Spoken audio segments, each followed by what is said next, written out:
കൂട്ടുകാരെ, നമ്മൾ pineapple cup കേക്കാണ് ഉണ്ടാക്കാൻ പോണത്. സിമ്പിൾ ആയിട്ടാണ് ഉണ്ടാക്കണേ. മിക്സിയിലെ ജാറുണ്ടെങ്കിൽ മാത്രം സൂപ്പർ ആയിട്ട് ഉണ്ടാക്കാം. അതും മൈക്രോവേവിൽ വെച്ചിട്ടാണ് നമ്മൾ ഉണ്ടാക്കണേ. അപ്പൊ എങ്ങനെയാന്ന് നോക്കാം. അര പൈനാപ്പിള് മിക്സിയിലെ ജാറിൽ അരച്ചെടുത്തിട്ട് അരിച്ചെടുക്കാം. ഇതിലോട്ട് ഒരു 3 ടേബിൾ സ്പൂണോളം പഞ്ചസാര ഇട്ടിട്ട് നന്നായി കുറുക്കി കളറൊക്കെ ചേഞ്ചായി ചെറുതായി ഒരു കട്ട വരുന്ന കണ്ട ഈ ക്രീമി ടെക്സ്ചർ ആവുമ്പോൾ ഓഫ് ചെയ്ത് വെക്കാം. ചൂടാറട്ടെ. ഇനി 3 മുട്ട മിക്സിയിലെ ജാറിലേക്ക് ഇട്ടിട്ടുണ്ട്. ഒരു 1/4 ടീസ്പൂണ് ചെറുനാരങ്ങ നീര്, 1/4 കപ്പ് പഞ്ചസാര അടിച്ചെടുക്കാം.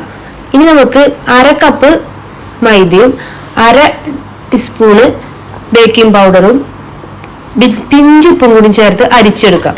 അരിച്ചെടുത്തത് നമ്മൾ മിക്സിന്റെ ജാറിലേക്ക് ഒഴിച്ചിട്ട് പൈനാപ്പിൾ എസൻസ് 1/4 ടീസ്പൂണും നമ്മൾ നേരത്തെ വേവിച്ച് വെച്ചിരിക്കുന്ന പൈനാപ്പിൾ പ്യൂരിയും 1/4 കപ്പ് ഓയിലും കൂടി ചേർത്ത് അടിച്ചെടുക്കാം. ഇനി അടിച്ചെടുത്ത ബാറ്റർ നമുക്ക് ഇതുപോലെ ഓരോ കപ്പിലേക്ക് ഒഴിച്ച്, എനിക്ക് കുറച്ചും കൂടി ഉണ്ടായിരുന്നു, ഞാനത് കപ്പിൽ വെച്ചിട്ടുണ്ട്. ഇത് മൈക്രോവേവില് ഒരു 30 മുതൽ 35 നിമിഷം വെച്ച് കഴിഞ്ഞാൽ നമ്മുടെ അടിപൊളി കപ്പ് കേക്ക് റെഡി. അപ്പൊ നിങ്ങൾ എല്ലാവരും ട്രൈ ചെയ്യുക. Bye bye friends.